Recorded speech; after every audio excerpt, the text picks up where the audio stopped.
Bonjour à toutes et à tous, nous sommes aujourd'hui ici à Saint-Part-au-Tertre dans l'Aube, à côté de Troyes et pas ailleurs. C'est pour aller à la rencontre d'un passionné de jeux vidéo, un brin nostalgique. À 30 ans, Christophe s'est lancé dans la rénovation et la réalisation de bornes d'arcade. Suivons-moi.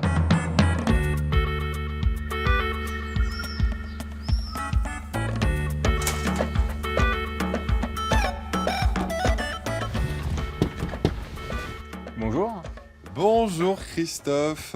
enchanté. Moi de même, merci de nous accueillir ici. Eh bien de rien, On est dans votre garage. c'est ça, c'est bien le garage. Et pourtant ça ressemble pas vraiment à un garage comme les autres. Eh Aucune ben non, voiture. Pas de voiture, que des bornes d'arcade. Comment ça se fait? Parce que c'est mon métier finalement. Ne lui parlez surtout pas de jeux en réseau ou de consoles dernier cri. Christophe, lui, ne jure que par les bornes d'arcade. Des vestiges qu'il importe du Japon, souvent en très mauvais état, afin de leur redonner une deuxième vie. Ces 3 bornes, là on est carrément dans l'Antiquité. Ouais, on peut dire, ouais, c'est vraiment pourri quoi. C'est du gros décrassage, du nettoyage, après elles vont être mises en peinture. On va refaire toute la partie sticker, toute la partie, donc le panel, les boutons vont être changés.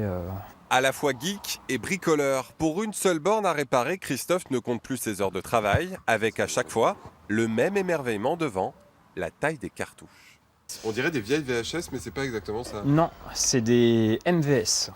Donc c'est des jeux, il n'y a qu'un jeu sur une cartouche. Christophe, Oui, qu'est-ce que c'est exactement? alors c'est une PCB JAMA, donc c'est Space Invaders pour ceux qui connaissent.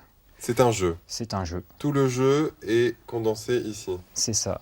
Avec donc là on a des petits switches qui permettent plusieurs choses, le niveau de difficulté, les crédits, enfin plein de petits détails. Ancien boulanger aujourd'hui, auto-entrepreneur, Christophe a tout plaqué pour vivre de sa passion. Un jeune homme résolument nostalgique, voire un peu passéiste. Si je pouvais retourner aux années 90, j'y retournerais, ouais. Pourquoi? Parce que tout me paraissait mieux à l'époque, quoi. Je sais pas. Ouais. En matière de jeux vidéo? En matière de tout, je pense.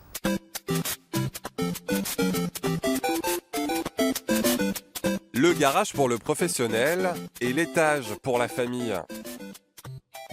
Père de 2 enfants, Christophe n'a pas eu de mal à convaincre son épouse Sonia de troquer ses baguettes contre ses joysticks, même si revers de la médaille, sa nouvelle activité est plutôt chronophage.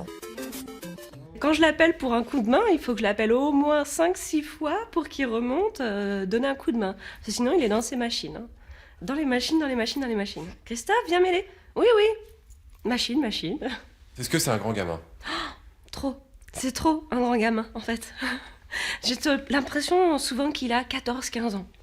Il réagit vraiment comme un ado, en fait, vraiment. Mais c'est pas grave. Moi, il est content, donc c'est le principal. Alors, dis-moi tout.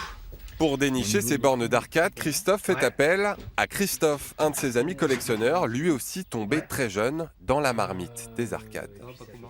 J'ai commencé à jouer à l'âge de 8 ans, aujourd'hui j'en ai 40.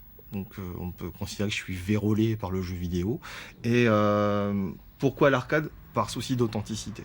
Il n'y a rien de plus jouissif que de se battre avec une simple petite pièce pour finir un jeu, parce qu'on n'a que ça dans ses poches. Et il y a toujours un côté compétitif et performance dans l'arcade, et une excitation qu'on n'a jamais retrouvée avec des jeux de salon ou les jeux en ligne comme on peut le vivre aujourd'hui. C'est beau. Bravo. Joueurs, mais surtout puristes. Pour respecter les modèles d'origine, les 2 Christophe se font expédier leurs accessoires des 4 coins de la planète. C'est le côté plutôt fétichiste de la bande, c'est-à-dire c'est le code couleur, les bonnes formes, le respect de la charte graphique originale de la bande. Spécificité de Christophe, il conçoit ses propres bornes vendues 1 200 € pièce, des modèles uniques que les clients peuvent personnaliser selon leur goût. Qu'est-ce qu'elle a de particulier? Alors, déjà, elle a un écran HD, qui n'est pas le cas des anciennes bornes d'arcade. On va avoir des stickers sur le côté, on va pouvoir choisir la déco qu'on veut. J'en suis fier. Mais elle va partir. Mais elle va partir. Des fois, c'est quand il y en a que j'aime beaucoup, ça me fait limite. Je suis un peu déçu de les voir partir. J'aimerais bien les garder. Comment ne pas résister à un duel avec Christophe, même si je pense que vous connaissez l'issue de cette partie. Nous étions à Saint-Part-au-Tertre. La prochaine fois, nous serons ailleurs, en Champagne-Ardenne.